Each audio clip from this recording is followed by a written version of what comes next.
Morena,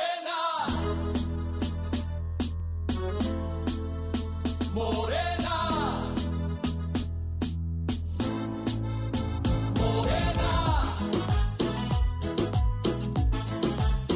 Morena.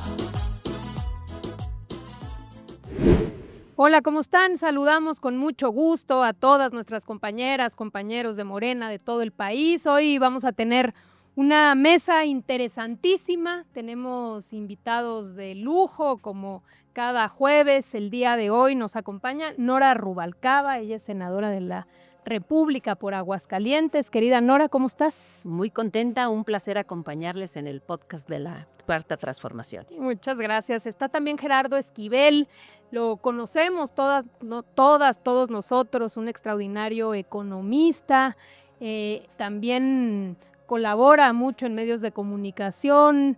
La verdad, un tipazo, así que nos da mucho gusto tenerte por aquí, Gerardo. Al contrario, el gusto es mío. Muchas gracias por la invitación. Es un placer estar con ustedes. Y Alejandro Robles, que es nuestro secretario de Mexicanos en el Exterior. Es parte del Comité Ejecutivo Nacional y también nos acompaña el día de hoy. Muchas gracias. Gracias, presidente. Bienvenido. Por estar aquí en la Moreniza. Así que antes de iniciar con los temas que tenemos, solamente queremos mandar un mensaje de solidaridad, un mensaje de cariño a todas, a todos los familiares, los amigos, los compañeros de trabajo del movimiento, de Jimena, de Pepe. Lamentamos profundamente el asesinato y confiamos, por supuesto, que las autoridades van a esclarecer lo sucedido y va a haber justicia. En ese sentido, les mandamos un fuerte abrazo también a la jefa de gobierno. Iniciamos entonces con un tema importantísimo. A ver, se discute en el Congreso de Estados Unidos un gravamen, un impuesto del 5% a las remesas. Están haciendo este planteamiento para parece ser discutido y aprobado en los próximos días. Primero en la Cámara de Representantes, después se va al Senado de la República. Empecemos a ver, Gerardo, contigo respecto a este tema. Adelante. Gracias. Pues mira, el tema de las remesas es un tema del gravamen a las remesas o potencial gravamen a las remesas que está discutiendo en Estados Unidos en el contexto de una reforma fiscal más amplia. Es una medida de las que ha anunciado Trump desde hace tiempo, que pretende pues afectar a los ciudadanos mexicanos que residen en Estados Unidos y quiere gravar el envío de remesas particularmente para los ciudadanos que no tienen documentos. Es decir, aquellos ciudadanos que están legalmente establecidos en Estados Unidos o con documentos o que ya son ciudadanos inclusive, pues pueden enviar remesas sin mayor problema. Pero quieren gravar con 5% a los envíos de mexicanos que por distintas razones no tienen documentos y están en Estados Unidos y le envían dinero a sus familias. El envío de remesas es muy importante, como se sabe, es el principal fuente de ingreso ahora proveniente del exterior, más alto que el turismo, más alto que la inversión extranjera directa. Son 64 mil millones de dólares los que llegaron el año pasado. De tal manera que un gravamen de 5% pues no es menor, podría ser un efecto importante. Obviamente afecta sobre todo a los que envían las remesas y a los hogares que las reciben. Cuando uno ve todo esto en el gran panorama nacional, pareciera no ser tan grande, es 3.5% del PIB, el total de las remesas.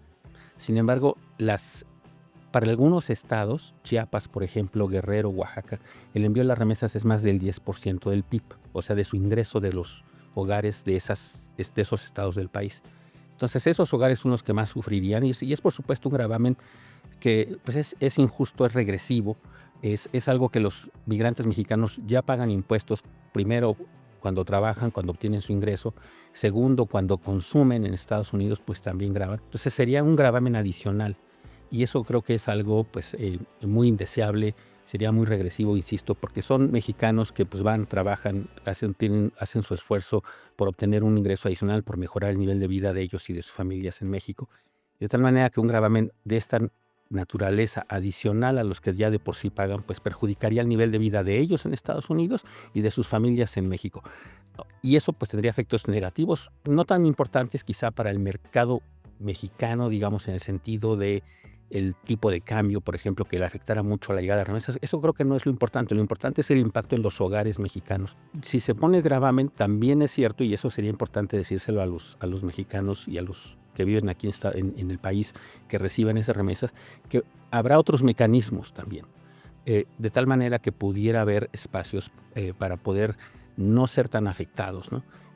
Como no se va a grabar, por ejemplo, el envío de ciudadanos estadounidenses, pues muchos mexicanos tienen relaciones de amistad, de redes sociales con personas en Estados Unidos que ya son ciudadanos o están legalmente residiendo en Estados Unidos, pudieran hacer el envío por esa vía. Claro que eso es costoso, eso es algo que dificulta el proceso de envío de remesas, que no tendría por qué ocurrir. Claro. Pero digamos, se le puede dar la vuelta. Lo que quiero decir nada más es que hay espacios, hay formas, hay tecnología nueva, ¿no? Monederos electrónicos, todo eso que no necesariamente se registran como un envío transfronterizo, no pagarían. Pero bueno, lo deseable sería que no ocurriera, y entiendo que ahora hay una comisión de senadores mexicanos en Estados Unidos tratando de convencer a sus pares para evitar que pase un gravamen de esta naturaleza que, como dije antes, sería profundamente regresivo y afectaría a los hogares mexicanos que más lo necesitan. A ver, Nora. Así es, primero se reunieron de manera previa con el secretario de Relaciones Exteriores, Juan Ramón de la Fuente, y en efecto confiamos en esta labor de convencimiento, de sensibilidad de los senadores de la República para que puedan hablar tanto con republicanos como con demócratas, para que den marcha atrás en este gravamen regresivo y que afecta, por supuesto, la buena relación, la buena vecindad de países que hoy por hoy pues, se encuentran unidos no solamente por un tratado comercial, sino por nuestras fronteras. Aquí vamos a estar siempre. Entonces es muy importante, y como dice la presidenta Claudia Sheinbaum, hay que confiar siempre en el diálogo, tener paciencia y por supuesto esperar que las cosas se resuelvan favorablemente para ambos países. A ver, entonces, Gerardo habla de dos cosas muy importantes, igual que Nora. La primera es discriminatorio porque de alguna manera hace una diferencia entre quienes tienen nacionalidad y quienes no la tienen. Entonces, unos van a pagar impuestos sobre ese envío de remesas y otros no. Así es. Por el otro lado, es doble gravamen, porque estamos hablando de gente que trabaja honradamente en Estados Unidos y que producto de su trabajo ya pagó impuestos sobre el consumo, sobre los, Sí, eso. ¿no? Y luego, por el otro lado, se abren mecanismos en los cuales la gente pues buscaría mandar sus remesas, sus recursos a sus familiares sin la necesidad de pagar estos impuestos. Entonces se abren como mecanismos distintos que uno aquí se planteaba, pero también pueden ser otros más que no sería lo deseable ni para la economía estadounidense ni para la mexicana, tener mecanismos no legales, si quieres, ¿no? Empujar a gente a que empiece a mandar recursos de otro tipo de formas para evitar esa sanción o ese castigo que pareciera que es el gravamen, ¿no? Alejandro. Pues es sobre todo hay que destacar esa resistencia que se está generando a partir también del llamado que hace la presidenta Claudia, que dice, pues exprésense. Y de verdad hemos visto, pues está el caso que comenta Gerardo Esquivel, en el sentido de que ya está la comisión del Senado haciendo la diplomacia parlamentaria, siguiendo el ejemplo, pues que ha funcionado, porque si alguien ha sabido sobrellevar las conversaciones con Donald Trump, pues es precisamente México, y que este gravamen hermana a todos los pueblos, porque no es un tema con México, es como lo dice muy bien la presidenta, es de donde los ciudadanos, solo los ciudadanos estarían exceptuados de ese gravamen. Entonces es muy importante esa solidaridad que se está despertando entre los pueblos migrantes, y que yo creo que si no logran convencer a los representantes de frenarlo o en el Senado, de alguna manera, ya sea el Poder Judicial, habrá de suspenderlo por estas razones. Es a todas luces inconvencional, va en contra del espíritu de cooperación del TEMEC, y pues está muy complicada su implementación también, porque tú, ¿qué va a hacer para hacer su envío? Pues va a decir, mándalo tú, que tú sí eres ciudadano, ¿no? Y tenemos muchos mexicanos que cuentan con la nacionalidad. Entonces, se haría agua en los hechos, pero yo creo que está de destacarse que no es fácil, es ideología supremacista en realidad más que un presupuesto, y sobre todo por esto, por las dificultades que implicaría su implementación. Pero si no se cristaliza los frutos de la diplomacia, tanto lo que ha ejercido nuestro país como lo que están haciendo nuestros senadores y el movimiento en sí mismo, la expectativa estaría puesta en la Corte en Estados Unidos. Ok, puede llegar hasta la Corte, ¿no? Que es muchas veces lo que acaba sucediendo. Hay decisiones del Congreso y finalmente a veces la Corte llega a echar para atrás esas decisiones. Justo por lo que decías tú en tu participación, que era el tema discriminatorio. O sea, el hecho de que diferencia entre personas, a unas cobrárseles y a otras no, pues eso sin duda se va a llevar a la Corte y muy posiblemente lo perdería el gobierno de Estados Unidos. Pero esto tomaría tiempo, digamos. Es disruptivo, es molesto, es inconveniente para nuestros connacionales en Estados Unidos. Creo que a la larga no funcionaría. Es una mala medida de política pública para Estados Unidos. No le va a funcionar, no va a recaudar, porque también están estos otros mecanismos, uno de búsqueda de alternativas, criptomonedas que ocurrirían, que digamos la gente que hoy no confía, empezaría quizá a verlo como una salida. Otros mecanismos, digamos, no fiscalizados, envío de dinero en efectivo, regresaría ese mecanismo. En fin, habría salidas para nuestros connacionales que pudieran seguir apoyando a sus familias. Eso perjudicaría el objetivo recaudatorio del impuesto, pero es incómodo para los hogares mexicanos, para los mexicanos que están en Estados Unidos, tener que buscar alternativas, cuando hoy en día es algo muy fácil, muy sencillo, hay muchas alternativas y pueden enviar, y por eso es que ha aumentado de manera tan importante el envío de remesas. Y insisto, sí creo que sería una medida muy desafortunada de parte del gobierno de Estados Unidos. Esperamos que se logre convencer a algunos senadores, sobre todo republicanos, con unos cuantos que se logre convencer pueden echar atrás esa parte, ¿no? Y luego muy impopular, porque pues digo, ¿de cuántos mexicanos estamos hablando en Estados Unidos? Y aquí digo, hay algo, no solo mexicanos, porque hay algo muy importante que decía Alejandro, no es un impuesto específico para mexicanos, sino que sería para todas las remesas. En realidad, la lógica está en todo aquel que no es nacional o ciudadano estadounidense y que manda recursos a sus estados. Ahí es donde se establece, ¿no? O se aplica el impuesto. Así es. No estamos ya en los tiempos de la Grecia, en donde se reconocía una calidad a los ciudadanos y por lo tanto se discriminaba a los que no eran hombres libres, a las mujeres, a los niños y a los ancianos. Estamos en el siglo XXI y no debe haber este tipo de discriminación.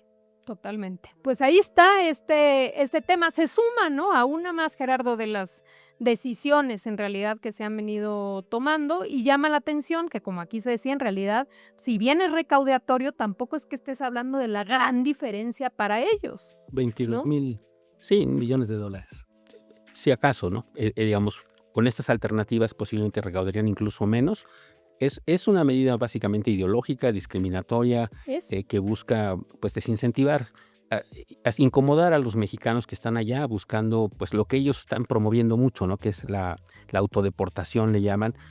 Justo la semana pasada estuve en un seminario donde gente de los consulados mexicanos informaba que una cosa que sí está ocurriendo en algunos de ellos es que muchos mexicanos, desafortunadamente, digamos, por distintas razones, están buscando regresar, obtener algunos de ellos la nacionalidad para sus hijos, pensando en que pueden regresar tarde o temprano, o los pueden deportar o buscar regresar por sí mismos porque se encuentran en un ambiente hostil muy incómodo, y esto es una parte de eso, ¿no? Desafortunadamente, porque afecta a nuestros connacionales que pues han migrado en búsqueda de un mejor futuro para ellos, para sus familias, y pues sí, creo que todo eso es incómodo e indeseable para el bienestar de estas familias mexicanas. Así es, y la presidenta, bueno, ha sido muy clara en rechazar este gravamen, en por supuesto dar todo nuestro respaldo a los connacionales, y también ha dicho, vamos a esperar a ver la decisión en los próximos días, después tendría que pasar al Senado y también ver qué sucede, pero estar muy atentos, ¿no? Ella plantea, bueno, vamos a ver qué sucede, pero también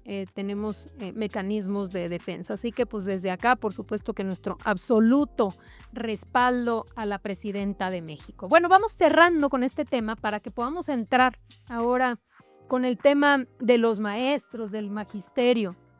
No solo porque acaba de pasar el Día del Maestro y de la Maestra, sino que ahí se dieron anuncios importantes. anuncios que tienen que ver nuevamente con incrementar el salario. Aquí con Gerardo fue uno de los impulsores de la importancia que tenía la política pública de recuperar el salario mínimo y en general de la recuperación de los sueldos en nuestro país. Nora Rubalcaba fue subsecretaria de Educación, así que también por eso nos interesaba mucho su opinión.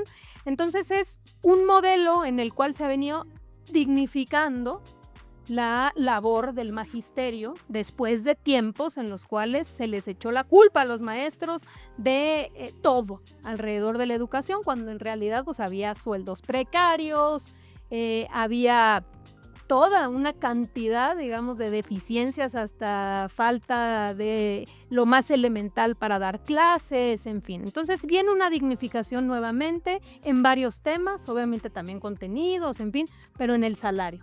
Y también es cierto, estamos viviendo hoy un sector que ha venido haciendo otros planteamientos respecto a las pensiones. A ver, Nora, te damos a ti la palabra.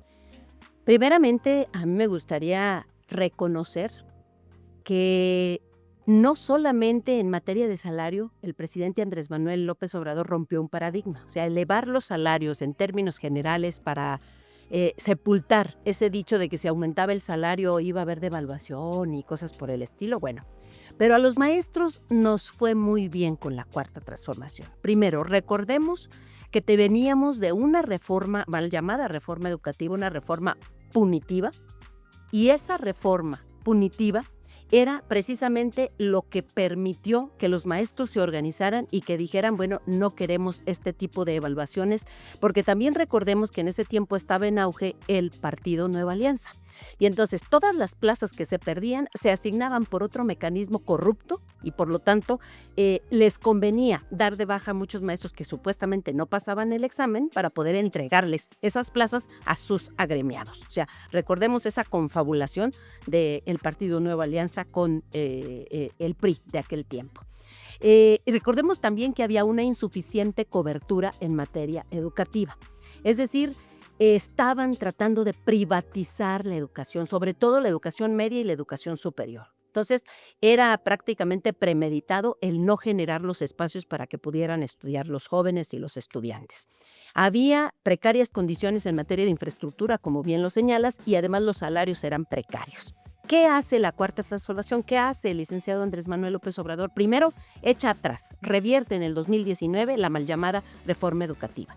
Se crea la UCICAM, una UCICAM que después de 6 años no respondió a las necesidades y los intereses de los maestros, y hoy la doctora Claudia Sheinbaum dice, bueno, vamos a transformarla con el apoyo del gremio, díganos cómo le hacemos, pero de momento, por ejemplo, ya paró en seco este mecanismo para que los maestros puedan cambiar de adscripción, que hoy por hoy son muy difíciles y no pueden estar cerca de sus familias o de las normales donde egresan.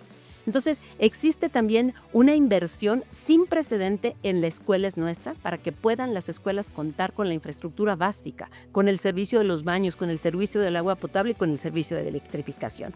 Y con esos recursos muchas escuelas incluso ya hasta se han embellecido, porque gracias a este recurso que, como todos los programas de la Cuarta Transformación, llegan de manera directa y llegan sin intermediarios y han logrado reactivar la economía. Pero además también llegan las becas. La beca universal Benito Juárez en media superior ha logrado disminuir la deserción escolar. Logramos en media superior nada más que pasáramos de una deserción que se tenía de 14.5 al final del sexenio de Peña Nieto y a reducirla a 8.7 al final del sexenio del licenciado Andrés Manuel en preparatoria, que era donde más se perdía, ¿sí? Entonces, por eso se implementó la beca universal Benito Juárez. Y hoy llega la presidenta Claudia Sheinbaum a hacer esta beca universal en educación básica, porque también empezaba la deserción en secundaria, tenemos el 90% de cobertura en educación primaria, y entonces, ¿qué teníamos que hacer? En educación básica, perdón, ¿qué teníamos que hacer? Implementar este programa que la doctora ya implementaba en la Ciudad de México y con la cual logró no solamente el acceso, sino la permanencia de las niñas. Entonces, hoy por hoy en todo el país ya la beca Rita Cetina se recibe en educación secundaria, se está haciendo la inscripción para que los niños de cuarto, quinto y sexto la puedan recibir y en 2027 todos, preescolar, primaria y secundaria, puedan tener esta beca. Además de que se hace obligatoria la educación inicial. Y en materia de salario de los maestros, la doctora Claudia Sheinbaum es su primer año y cumple con este 10%, 9 retroactivo al 1 de enero y a partir de septiembre 10%. Y lo más maravilloso, nos da una semana de vacaciones a los docentes que tenían que regresar a las escuelas 3 semanas antes de que iniciara el ciclo escolar. Entonces llegaban a capacitarse, llegaban a actualizarse, a adecuarse, pero finalmente tenían 15 días de vacaciones prácticamente a los docentes, ¿no? Entonces hoy les están dando una semana más de vacaciones y bueno, pues eso se le agradece. ¿Cuál es el compromiso? Seguir incrementando esta cobertura y este salario, te digo, ha sido maravilloso. En el sexenio de Felipe Calderón, un maestro de educación básica federalizado terminó ganando 9,500 pesos. Al final del sexenio de Peña Nieto ganaba 11,900 pesos. Con el licenciado Andrés Manuel ahora son 17,000. Y obviamente sigue habiendo un pendiente con la coordinadora en el que podemos platicar más ampliamente después. Alejandro. Pues lo importante aquí es, además de todo este planteamiento que hace o estos anuncios de parte de la Presidenta de la República, hay este diálogo directo con el magisterio, que hay que recordar que fue brutalmente reprimido en su momento. Las imágenes del Zócalo en la época de Peña eran tremendas, cómo hubo un uso de la violencia excesivo de parte del viejo régimen, y ahora la doctora, además de que está entregando todo esto, está abriendo la puerta para ir más a fondo en este tema de la educación. A ver, está el tema salarial, digamos, todo este tema que tú has investigado mucho, Gerardo. Adelante. Sí, pero antes que eso, nada más quisiera retomar el hecho, lo que tú dijiste, de la redignificación de los trabajadores del magisterio, que creo que es muy importante, porque si recordamos, en el viejo régimen lo que había, hubo este documental muy famoso donde se estigmatizó a los maestros de educación pública, donde incluso secretarios, aparecían en el documental secretarios de Estado, secretarios de Educación, pues un poco en este proceso de estigmatizar a los profesores. Y creo que ese cambio es muy importante. Más allá, obviamente, la remuneración es muy importante y mejora su nivel de vida, pero el hecho que también se reconozca su trabajo, que no se le estigmatice, que no se le acuse de que por culpa suya están los resultados educativos que podemos tener y se pueden discutir cómo mejorarlos, pero que no es su culpa, son las condiciones materiales muchas veces, y creo que en ese sentido ese es un cambio muy importante. Y el otro cambio es lo que ya se mencionaba, lo del salario, ¿no? El salario en términos reales para los trabajadores del magisterio en educación básica ha aumentado alrededor de 50% en términos reales, que es un aumento considerando pues el tamaño de la planta de profesores, ¿no? Que tenemos en el país en la educación pública, pues implica un esfuerzo presupuestal no menor. Poder incrementarle 50% el ingreso en términos reales. En términos nominales es un poco lo que ya mencionaba la senadora Rubalcaba, pero en términos reales es casi el 50%. Es un aumento extraordinario en relativamente poco tiempo, e insisto, para pues una magnitud del número de profesores que tenemos, más de 1 millón de trabajadores en el magisterio que se han visto beneficiados por esto, ¿no? Y por mejores condiciones. Ahora está también el aumento en el número de días de vacaciones, en fin, una serie de beneficios adicionales que lo que hacen es simplemente reconocer la labor extraordinaria que hacen los trabajadores de la educación y el magisterio, ¿no? En mi familia hay muchos trabajadores de la educación y te puedo decir que están muy contentos con esta administración, con la administración del presidente López Obrador y de la presidenta Sheinbaum, por ese cambio en la narrativa, primero, en reconocer su esfuerzo y lo que contribuyen al país, y segundo, que se les remunere de una mejor manera, ¿no? Creo que son 2 dimensiones muy importantes en las que creo que ha habido un cambio muy significativo, favorable para los trabajadores del magisterio. Sin lugar a dudas. Y creo que una cosa adicional, que a veces incluso quizá como autocrítica ha faltado más información, porque es una de las cuestiones que ahora la coordinadora ha venido planteando, que es el tema de las pensiones, ¿no? Entonces sabemos muy bien que en 2007, así como la hubo en el 97 para todos los del apartado A o digamos los trabajadores en general, para los trabajadores al servicio del Estado hay una reforma donde se privatizan las pensiones. Igual, sucede que había un sistema solidario y luego pasan a cuentas individuales. Bueno, se establece más allá de la privatización una evidencia ya sobre los que se están jubilando en el nuevo esquema, que su retribución era un porcentaje bastante menor al que venían ganando. Entonces, si tú tenías un profesor que ganaba lo que ganaban con Peña Nieto, 9,000 o 10,000 pesos, se estaba jubilando con 3,000. Entonces, se estaban jubilando con el 30% de su salario. Frente a esta demanda, una demanda importantísima donde la gente dice, vamos a echar atrás los efectos negativos del sistema pensionario del 2007, el presidente López Obrador sale y aprueba una reforma que es el Fondo de Pensiones para el Bienestar, que al final lo que establece es que es un fondo solidario donde vienen recursos públicos y recursos de diferentes áreas para poder dar un complemento a todas aquellas, no solo maestros, sino enfermeras, trabajadores del Estado, que se jubilen con menos del salario promedio, se te da una contribución o un complemento para poder dignificar a todos los que se están jubilando con el nuevo esquema de 2007. Entonces, lo que intenta es revertir todos los efectos negativos, sobre todo frente a una realidad. Es muy difícil poder pensar que se puede regresar al esquema anterior. ¿Por qué? Porque ya millones de personas han estado ahorrando en sus cuentas individuales, ya está este sistema de Afores. Frente a esa imposibilidad, entonces se busca un mecanismo solidario que le da el clavo. ¿Cuál es el clavo? Que tú no te jubiles con el 30% de tu salario, que te jubiles con el 100%, tratándose sobre todo de aquellos trabajadores de más bajos recursos, es decir, aquellos que tenían menos del salario promedio, ¿no? Así es, Luisa María, qué bueno que te están escuchando muchas maestras y maestros y sobre todo muchos jubilados, porque yo creo que hoy persiste parte de la inconformidad de personas jubiladas que dicen, muy bien, a los que se empiezan a jubilar ahora ya les están compensando, pero a mí me sigue siendo muy baja mi pensión.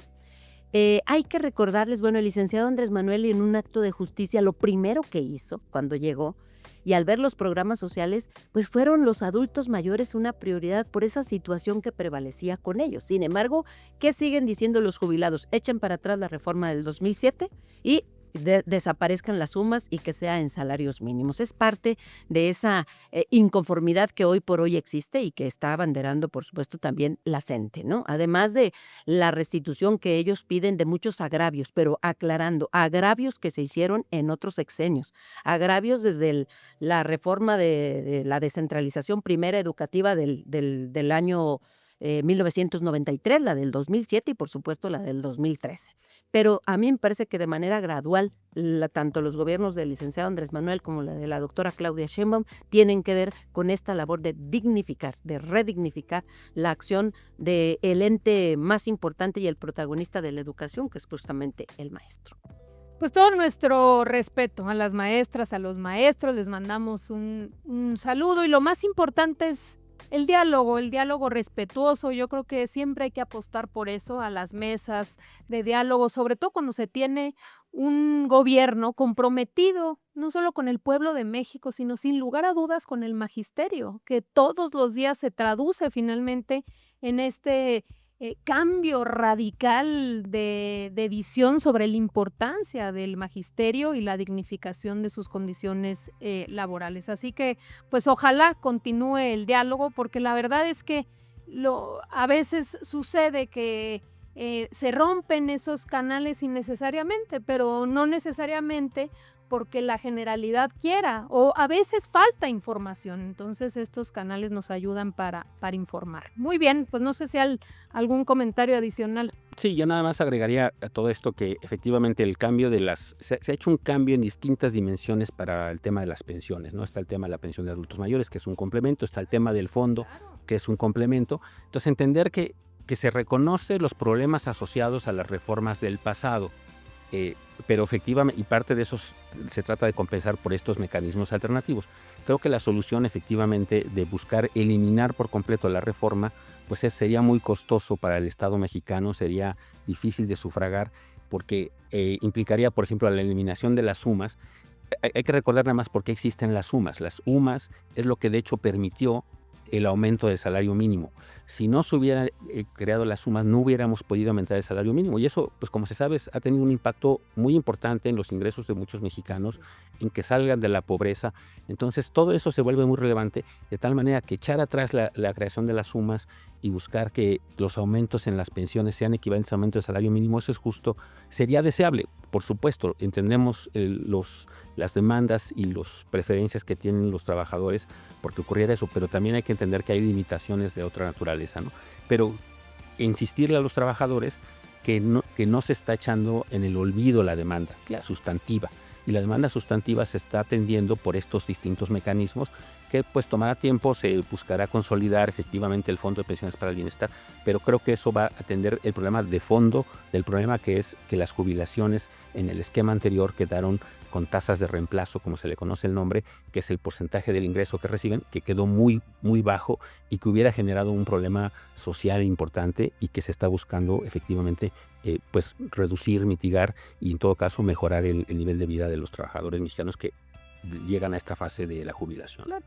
Y que la limitación, hay que decirlo, pues es el presupuesto, y el presupuesto es de todas y de todos, y finalmente lo que se tiene que ir haciendo es tratar de ir compensando y ir avanzando con, digamos, todo el retroceso que hubo durante más de 40 años de neoliberalismo. Pues muy bien, cerramos aquí este segmento para entrar ahora a las tareas del movimiento. Queremos decirles que faltan ya pocos días para que se acaben las campañas. Tenemos la elección en Durango, en Veracruz, se van a elegir presidentas, presidentes municipales. Estamos contentos porque Morena es y seguirá siendo la esperanza de México. Tenemos muy buena respuesta tanto en Durango como en Veracruz, pero solamente darles algunos datos y pasarle aquí la palabra a Alejandro, por cierto, que anda Alejandro ayudándonos allá, todo el comité ejecutivo de Morena, a ras de tierra ayudándonos. Aquí está Gómez Palacio con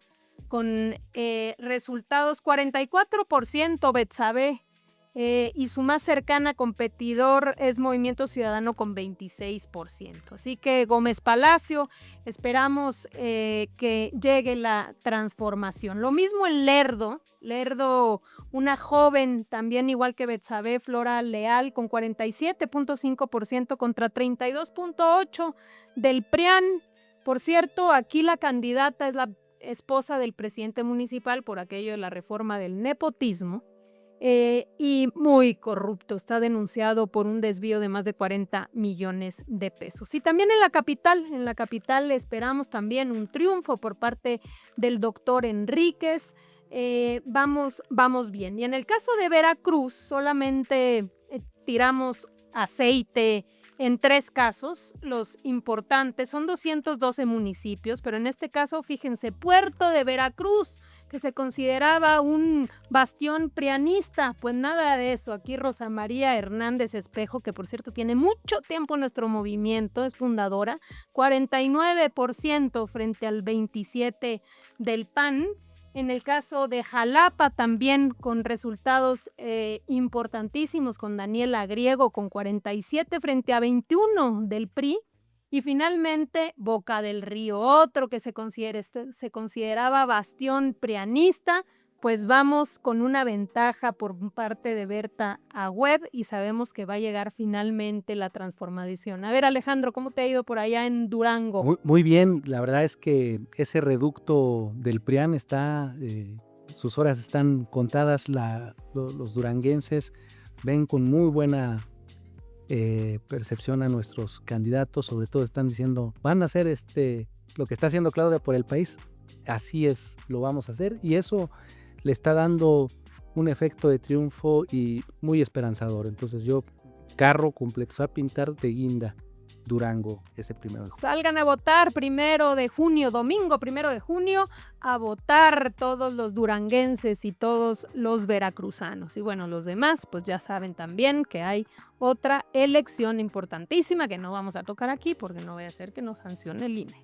Bueno, finalmente, vámonos con el último segmento, lo mejor, lo peor y lo ridículo de esta semana en las redes sociales. Vámonos rápidamente con lo mejor. Adelante. Entonces, pues enhorabuena, pienso que a lo mejor mi padre, y si no es mi padre, está bien, o sea, yo voy a saber que es uno más de los mineros de Pasto de Conchos y por eso me pone feliz. La última cosita que le voy a decir, cuando vino el presidente, la segunda visita vino usted aquí con él. En la primera fue la unidad deportiva, usted fue con él y él dijo, me voy, pero le dejo a la mejor presidenta del mundo. Y yo entre mí dije, presidente es tan humilde que se hace menos, pues, o sea, no se hace que él es así. Yo entré y pensé, dije, va a dejar unos zapatos grandísimos para el siguiente que quiera venir a ponerse, pero ¿sabe qué? A usted le quedaron a la medida. Bueno, muchas gracias a todos.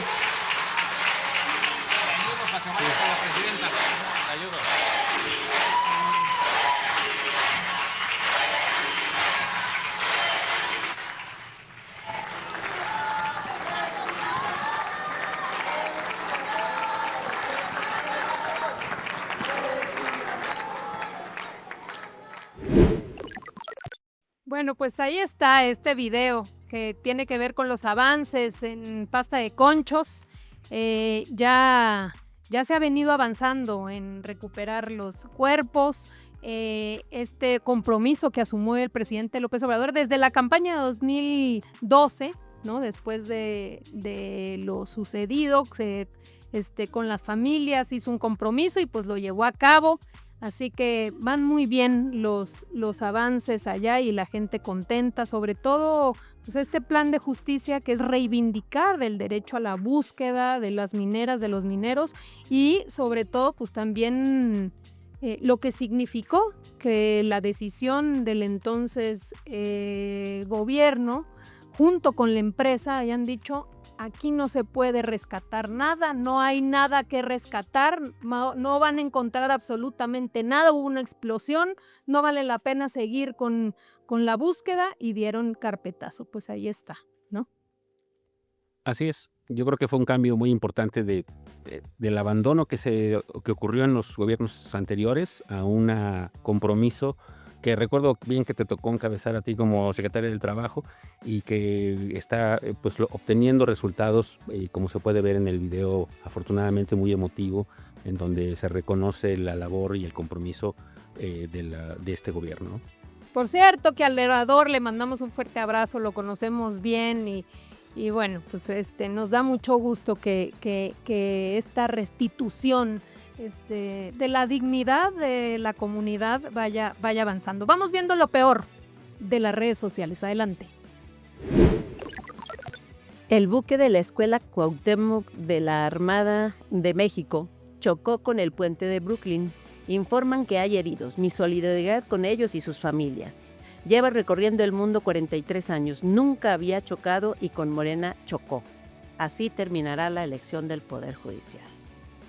Bueno, pues un ejemplo, ¿no? De lo que sucedió con este accidente y cómo reaccionó la oposición. ¿Cómo ves, Nora? Bueno, pues es que enfocan todas sus baterías a lo que les duele, ¿no? Finalmente yo creo que la reforma más significativa que hemos tenido es la reforma al Poder Judicial y creo que le duele mucho a la derecha. Por eso vincula cualquier cosa que suceda justo con otros temas, ¿no? Pero sobre todo la mezquindad, o sea, estamos hablando de un accidente, de una de las instituciones con mayor prestigio en nuestro país, que es la Marina Armada de México, y que hay un accidente parece ser, deja de funcionar el buque, el viento se los lleva, tal, hay 2 muertos. Sube la marea. ¿No? Cadetes, y la oposición, lejos de solidarizarse con ellos, con las familias, sale y empieza a mandar tweets como el que acabamos de ver. Pues ahí está, eso es lo peor de las redes sociales y concluimos con lo más ridículo. Adelante. Ya estamos a 2 semanas de que se realice la elección del Poder Judicial. El pueblo de México es mucha pieza y millones van a salir a votar el 1 de junio y van a decir México es un país democrático. Somos casi 100 millones. 1 millón más que en las elecciones del año pasado. Ya oficialmente está abierto el llamado al boicot. porque lo que creemos es que esta elección es una farsa, lo que creemos es que es una manipulación. Es un burdo golpe dictatorial a la división de poderes, disfrazado de democrático. 3 poderes es democracia, uno solo es dictadura. ¡Mentira! Con la elección judicial no desaparece la división de poderes.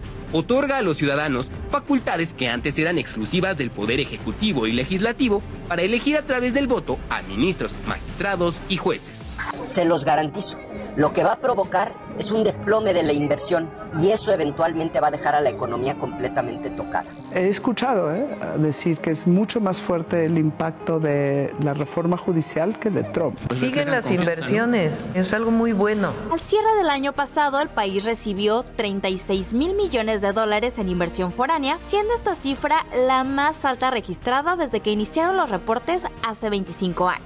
Y además que ya están decididos. Eso es lo principal, que ya está todo decidido. Y usted ya sabe por quién va a votar, no, pero nos van a decir.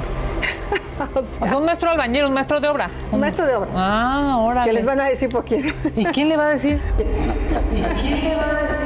El pueblo no sabe ni escoger pareja y quieren escoger un juez, ¿no? Flyer que también publicó Pati Chapoy, conductora del programa de espectáculos Ventaneando, dice: no votes por la farsa judicial, no seas cómplice de pendejos. Es parte de lo que ella deja. Sí, lo pone ella. Yo nada más estoy leyendo lo que ella dice. Que el pueblo sepa que le están viendo la cara de pendejo. Entonces lo que está haciendo Morena es un proceso amañado, una farsa para tomar el control del Poder Judicial, para colonizar el Poder Judicial. Cuando la Constitución le atribuye a los comités de evaluación de los 3 poderes el análisis y la validación de los candidatos que van a estar en la boleta. Para señalar, por ejemplo, falta de democracia con un proceso electoral democrático que es el del Poder Judicial. Yo no acabo de entender. México es un país democrático y en México el único que decide es su pueblo. El pueblo de México decide nuestro país. Pues ahí está, últimos comentarios, querida Nora, adelante. Pues nada más recordar que no es la primera vez que lanzan una campaña de abstencionismo, y recordemos qué es lo que pasó la vez pasada, se afianza la derecha, pero en esta ocasión no va a suceder eso, se va a afianzar el poder del pueblo, que es lo que tanto les duele. Eduardo. Bueno, es interesante que llevan años pronosticando una crisis de evaluaciones, inflación, y eso, pues como bien sabemos, no ha ocurrido, y creo que debemos tener confianza en el país y en los fundamentos económicos de esta administración y la anterior, que lograron mantener a flote la economía y hacer que siga creciendo y prosperando el país, ¿no? Lo importante es que se liquida esa Suprema Corte que tanto daño le hizo al país, una corte neoliberal del PRIAN, que decíamos nos robaban las elecciones primero y después nos dejaban nos declaraban la invalidez de la ley. Por eso están molestos, porque se acabó ese instrumento de la derecha y hoy vamos a tener una corte al servicio de los intereses nacionales que esté en función de los sentimientos de la nación. Muy bien, pues muchísimas gracias. La próxima semana no nos vemos porque es el día de cierre de campañas. Vamos a estar en Veracruz, desde allá vamos a cerrar las campañas de Veracruz y Durango, pero nos vemos a la siguiente. Les mandamos un fuerte abrazo. Muchísimas gracias a todas, a todos los que nos sintonizan en este que es el podcast de la transformación, La Moreniza.